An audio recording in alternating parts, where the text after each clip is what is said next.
Right now, we're seeing a notable uptick in political sentiment, plus 0.03, paired with strong momentum at plus 0.61.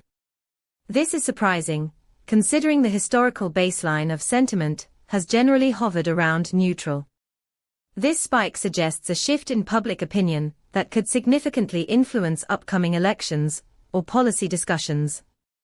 With our API, you can pull in this sentiment data along with its 20 semantic clusters to understand the nuances behind the numbers. Imagine using this to refine your political campaign strategies, or to gauge public reaction to new legislation in real time. Dive deeper into these insights and see how they can power your applications.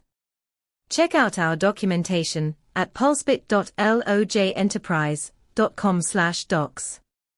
Your next breakthrough in political sentiment analysis is just a call away.